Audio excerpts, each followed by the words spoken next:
Okay, so let's continue with pair production. Any questions before pair production?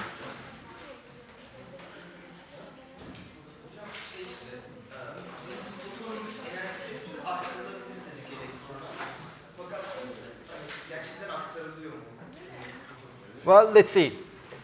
In this derivation, we can ask the question, is it possible that the photon transfers all its energy to this electron over here? Which basically means that if you consider the derivation, we can consider the case where we have the photon colliding this electron, and then the electron just moves. We can obtain that case by just setting nu prime equal to 0. If nu prime is equal to 0, then we have this case. We have the complete transfer of energy. But nu prime equal to 0 means the final wavelength should be infinite. But you see, the shift in the wavelength is in fact very small. So it cannot transfer all its energy to this free electron. But in the photoelectric effect, we say that, okay, we have the photon hitting an electron, and the photon just transfers all its energy to the electron. What is the difference? Yeah, the electron is not free.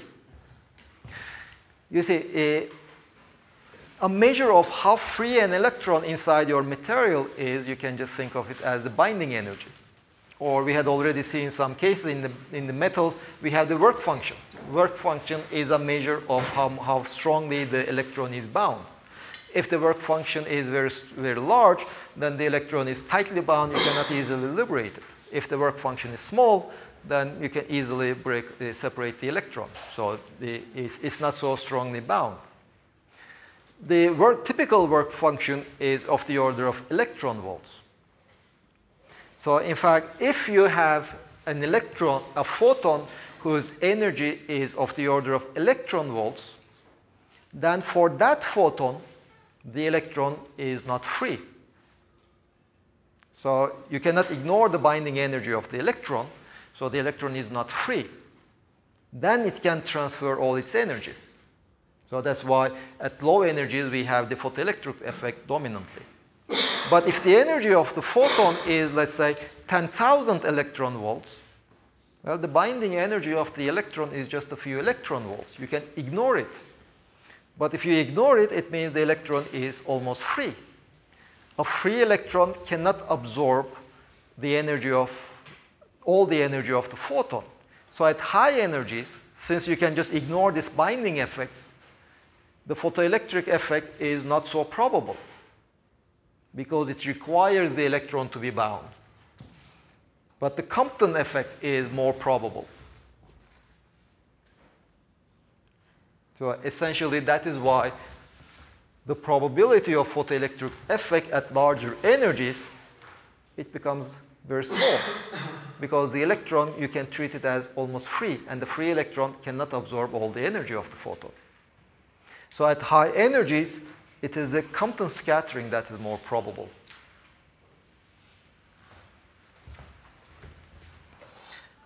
Well, a similar case happens in pair production.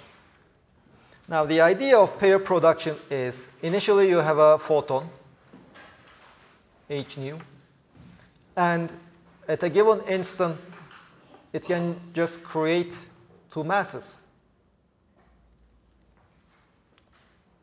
For example, two electrons, one electron and one positron, the anti-electron. So this process cannot happen in vacuum.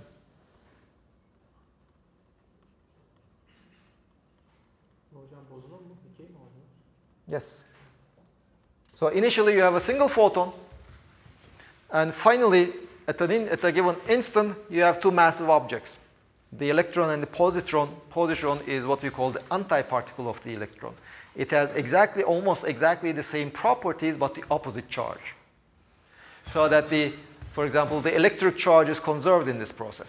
Initially, the photon doesn't have an electric charge, and hence it's not influenced by the electric fields. Finally, you have two charged objects, but the total charge is still 0. One way to see why this cannot happen in vacuum is, well, let's look at the electron and positron. We can go to a reference frame of the center of mass of the electron and positron, because both of them are moving slower than the speed of light. So we can always shift to that reference frame. In that reference frame, in the reference frame in which the center of mass of this electron and positron are at rest, what is the total momentum of the system? 0. That is the definition of the center of mass. The center of mass, or the center of energy, is the reference frame in which the total momentum is 0. But if the momentum is conserved, before the particles are created, the momentum of the photon should also be 0 in that reference frame. But if the momentum of the photon is 0, that means its energy is 0. Basically, the photon does not exist. So this process cannot happen in vacuum. So what can happen is if you have some large mass nearby.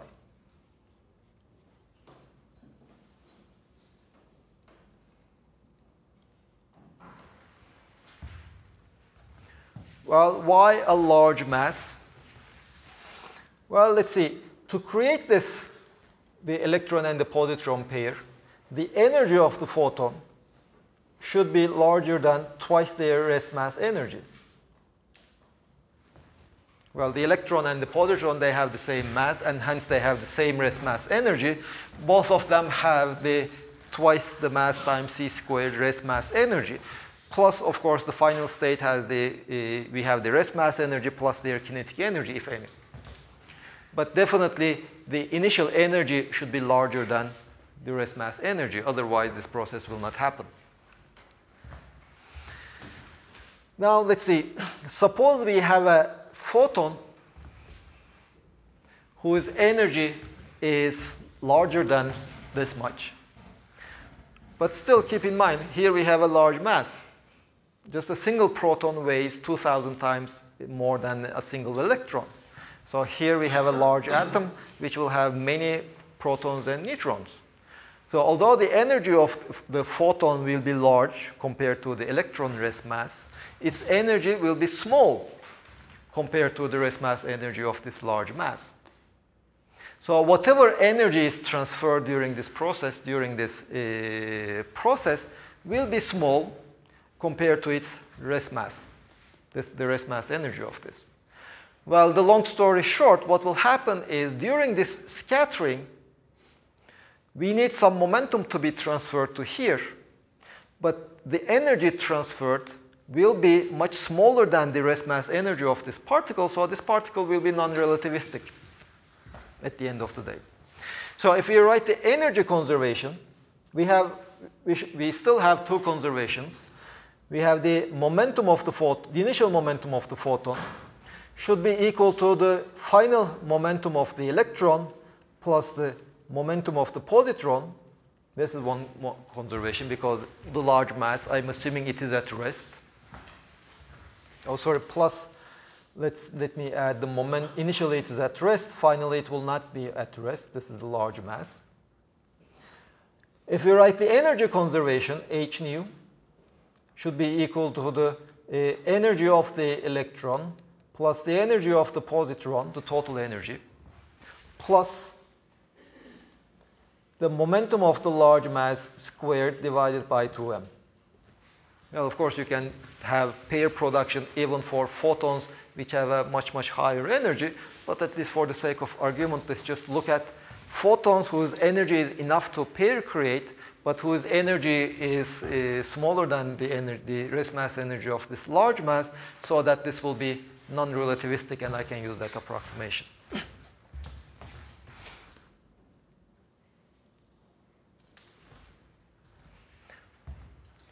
So I have to satisfy these two equations. But keep in mind, you see, there is some momentum transfer, but the mass is huge. So if you have a huge mass, even though you transfer some momentum, you don't transfer any energy. You can just ignore this one. It's just colliding a very lightweight object with an infinitely heavy object. You do transfer the momentum, but you don't transfer energy. Do we not transfer energy at all, or is it negligible? Compared to these ones, this will be negligible.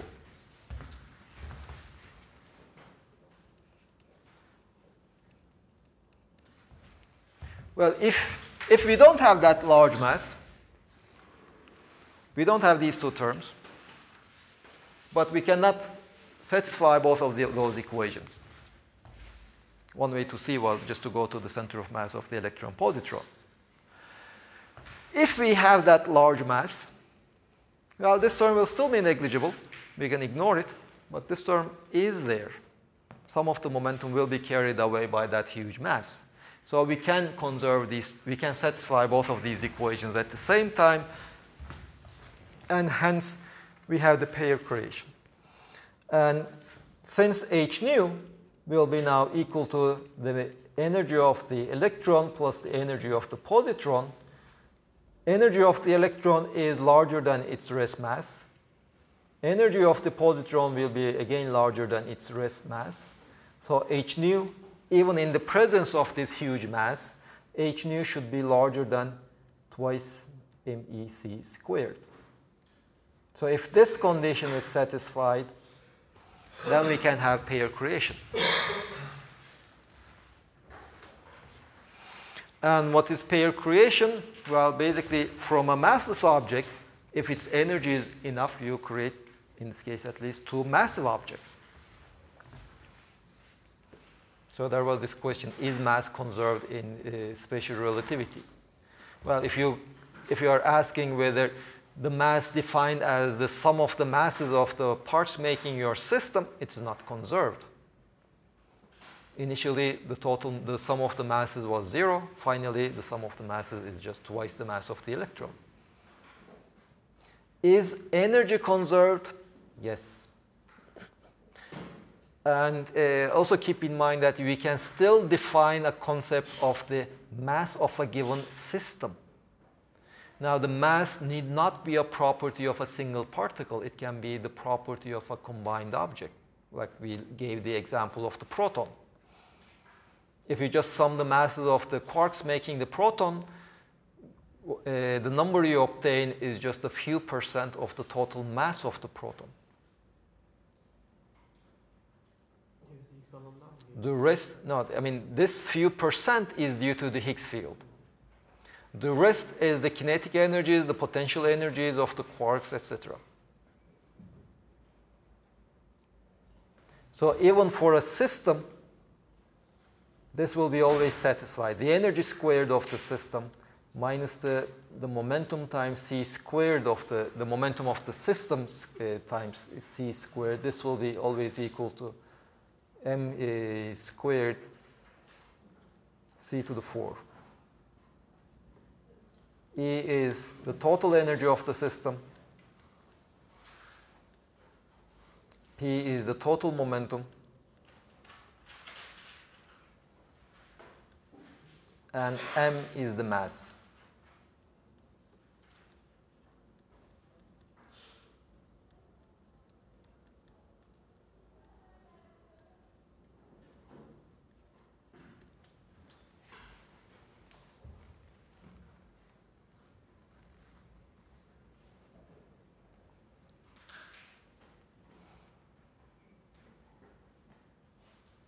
So Einstein's E is equal to mc squared.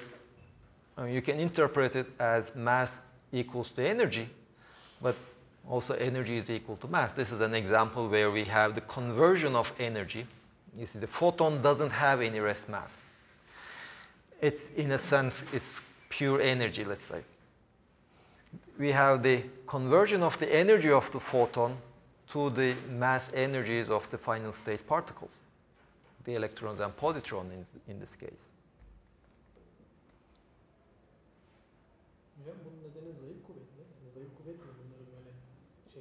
Well, this will be dominated by the electromagnetic field. This is the electromagnetic force.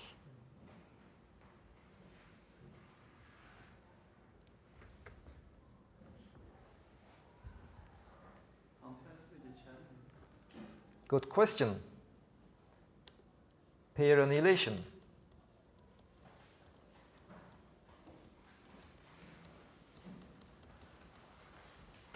So let's say you have an electron and a positron, the antiparticle.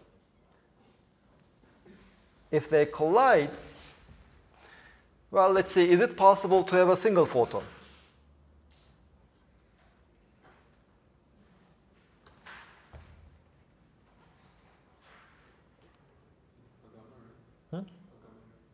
Is it possible? You see, whenever somebody is asking you whether it is possible or not, the only thing you need to check is, does it violate any conservation laws? If something doesn't violate the conservation laws, it definitely is possible. If it violates the conservation laws, then it definitely is not possible. How probable is it is a different question. So something can be possible, but still highly improbable. So the first question, is it possible? Meaning that does this process violate any conservation laws? Well, we have the conservation of charge.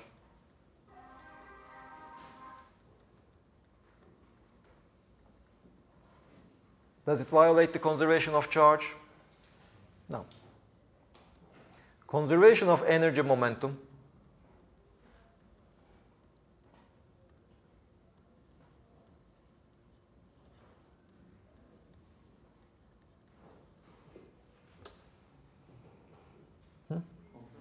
Can it be conserved?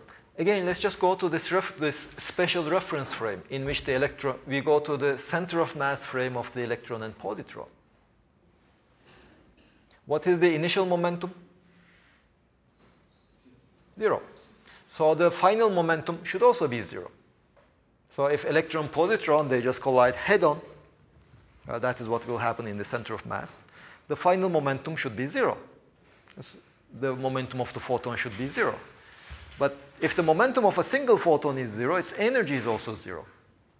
But initially, the energy is larger than the rest mass energies of these two particles. It is definitely non-zero. So if there is a single photon, I can guarantee you that you cannot conserve energy and momentum at the same time. So that is why this process would not be possible.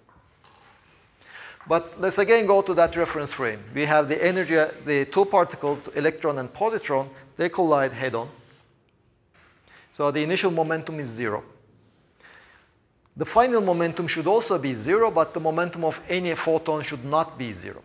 Yes, you can have two different photons.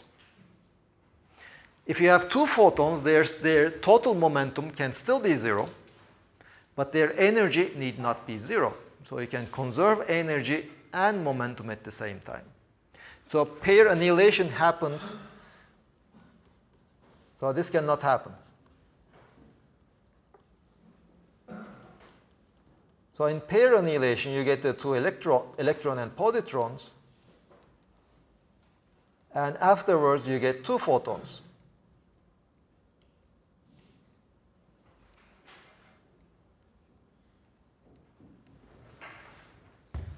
What can you say about nu and nu prime in the center of mass frame?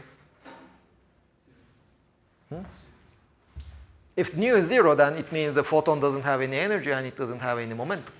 Should be equal. Why? Because the center of mass is the maximum energy. Why? So it should be conserved, but how do you relate it to them being equal? Momentumun konserve olması için V ile V prime eşit olması gerekiyor. Why? Ya da farklı açılar söz konusu olan eşit olmalı. Can they be different? Well, let's see. We are looking, you see, the frequency depends on the reference frame. So this question doesn't have any meaning without specifying a reference frame. So the question is, will nu and nu prime be equal in the center of mass frame?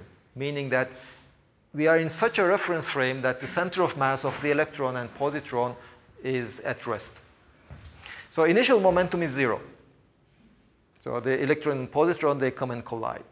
The photons, well, they can in principle go in any direction. They can be moving in that direction. But their momentum, the magnitude of their momentum should be equal, but just pointing in opposite directions.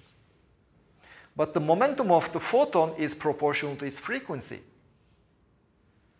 So since the magnitudes of the momenta should be equal, their frequency should be equal. Again, I repeat, in the center of mass frame. In another frame, you get the Doppler effect. So the frequencies change depending on which direction you are moving. Yes? Why did we only said 2 photons should appear? At least 2 photons should appear, let me say.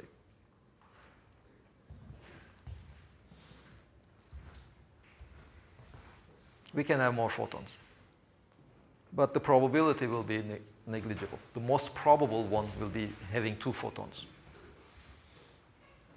Are we going to prove that in this class? No, not in this class.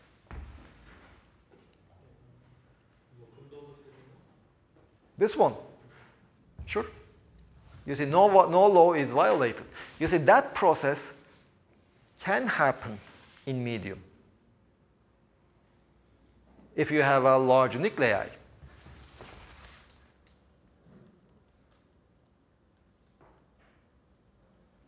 You say this can happen.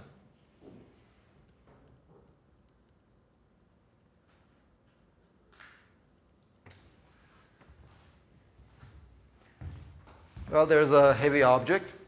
In the presence of the heavy object, electron and the positron, they collide. And at the end of the process, you just have a single photon. But this can happen because some of the momentum is transferred here. Well, in fact, even in that process, what actually happens is that you get 2 photons. But one of them is absorbed by that heavy object. So you essentially have 2 photons. One of them is absorbed by this heavy object, so you only see one of them.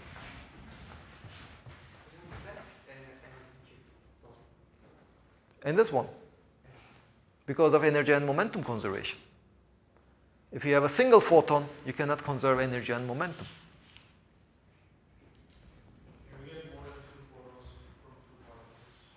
You can get more than 2 photons from 2 particles. But as I said, the probability will be much smaller.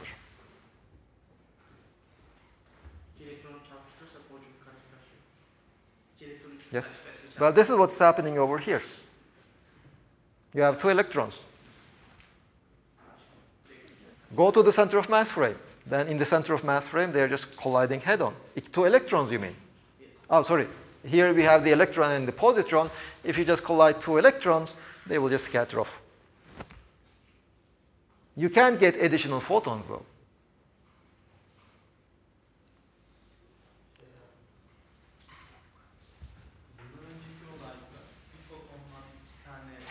Sorry, before you continue. I mean, if you are asking about the relative probabilities, and the creation of an additional photon just lowers your probability by 1%.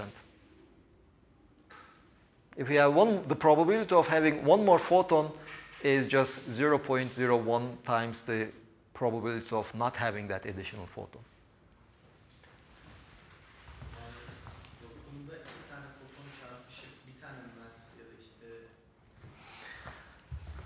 You mean 2 photons colliding? Well, that turns out to be highly improbable. You see, if you have light, you have these laser pointers. Just point each one towards, just make sure that they cross. You will see that light doesn't change. It basically tells us that the photons, they just go through. They don't influence each other. So 2 photons cannot collide and create 2 electrons. The probability is very small. It is still possible. It is still possible. So you have, in vacuum, you get 2 photons. They collide. And you get an electron and positron. This is possible. It can happen. It doesn't violate any conservation laws.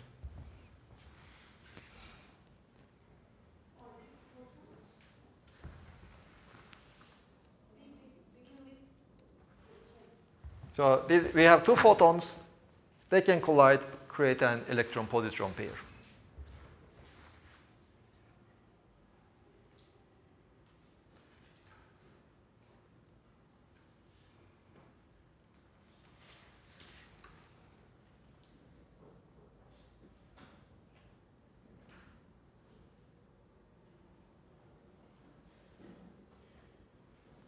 Other questions?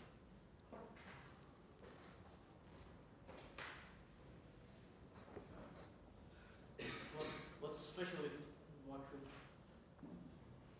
Well, in fact, nothing special about the vacuum. It has nothing. Well, that is why some of these things cannot happen in vacuum. But if you put some large objects nearby, it can absorb some of the momentum. And hence, you can satisfy energy and momentum conservation if you have large objects. That's essentially what is happening in this pair creation. If you don't have this, since vacuum has nothing, you cannot give some of your momentum or some of your energy to the vacuum. You cannot conserve energy and momentum in this process in vacuum. But if this object is over here, you can just give some of the energy, some of the momentum to this one. In that case, you can conserve energy and momentum.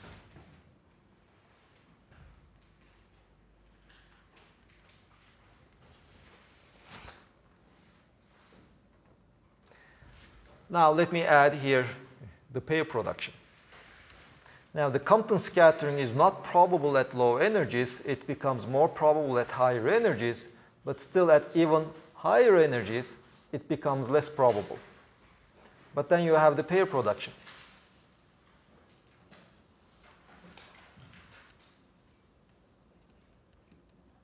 Of course, assuming you have enough energy. So essentially, these three mechanisms is how an electromagnetic wave sent through a medium can lose energy. At small energies, there will be mainly photoelectric effect as the electromagnetic radiation is moving through the material. At somewhat larger energy, you have the Compton scattering. The photons will just collide with the electrons, and they might make more than one collision. And at every collision, they will lose some of the energy. But even at higher energies, now if you are above the threshold of pair creation will be a much more effective way of losing energy. But one of those mechanisms requires a metal plate in order to lose energy. Which one? Photoelectric effect. Not really. Why should it require a metal plate? Where can it release electrons other than a metal? Well, all the atoms have electrons.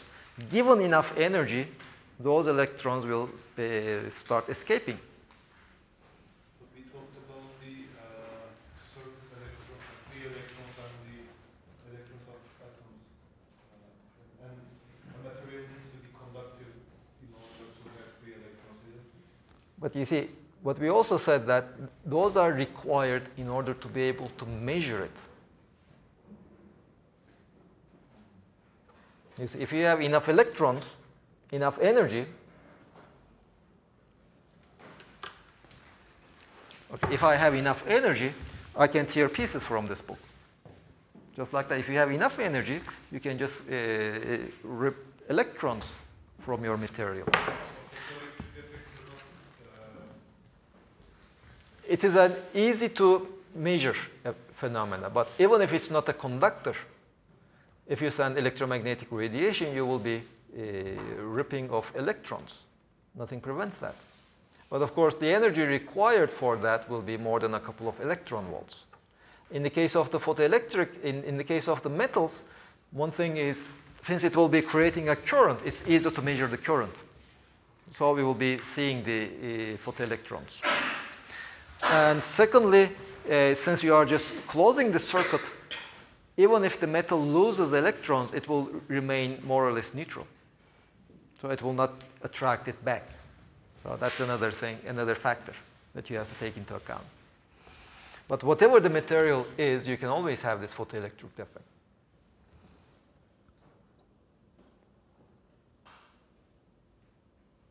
Okay.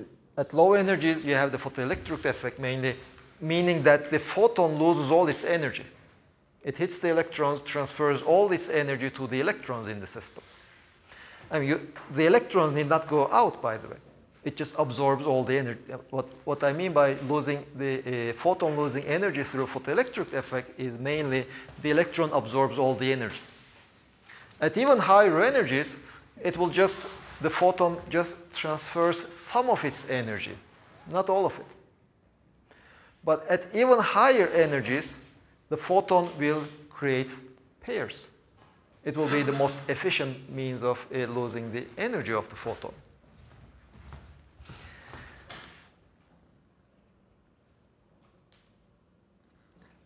Now, if you consider, suppose you have some material,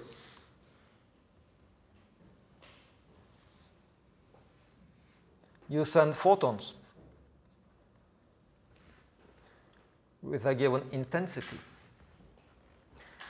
As the photons are traveling through the material, its intensity will change. Let's say this is the x-axis.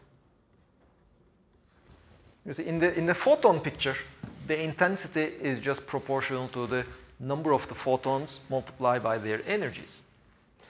So either they will lose either the number of photons will get smaller and smaller, or the photons will lose their energy. So maybe not the number, but their energy will get smaller and smaller. In both cases, the rate of change of intensity is usually proportional to the intensity of itself. Well, as it's propagating through the material, the intensity becomes smaller, so it should be negative. And then here you put some constant. Of course, this mu will depend on the energy of the photon that you send. Well, this is a very simple picture, in fact. Now, if you solve that equation, it's just the I0 e to power minus mu times x. Mu is what is called the attenuation coefficient.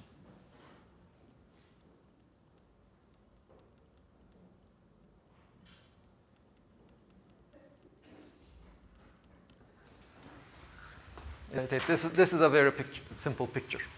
Now, what contributes to this attenuation coefficient? Well, we have seen the photoelectric effect, meaning that the photon will be completely absorbed by the electrons. The Compton scattering, if the energy is large enough, the pair production, they all contribute to this mu. So in a sense, this mu is just some average parameter describing all the ways that the incident ray will lose its energy.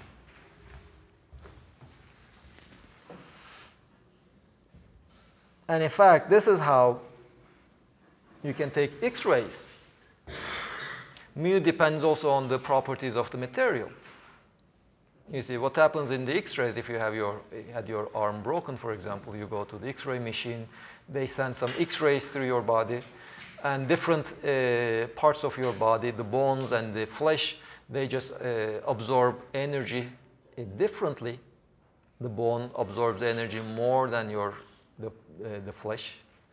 So the X-rays, most of the X-rays, they just go through flesh, but if they hit the bones, they will be almost completely absorbed. So then you have when you develop the film, the intensity will depend on whether the X-ray went through bone or went through flesh. So you can see the various structures inside your body without actually opening up the body. You can see whether the bone is broken. You can see whether you have some sickness in your lungs, etc. So it depends on the fact that this mu is different for different materials.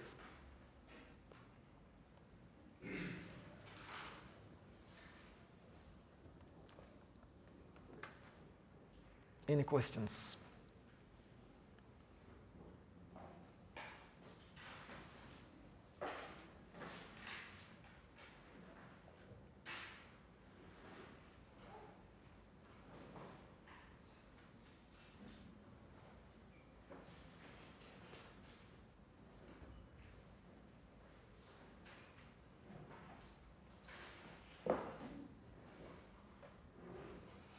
Okay, so just a reminder, on Wednesday morning I will be in my office, so if you have any questions you can just drop by. See you on Wednesday.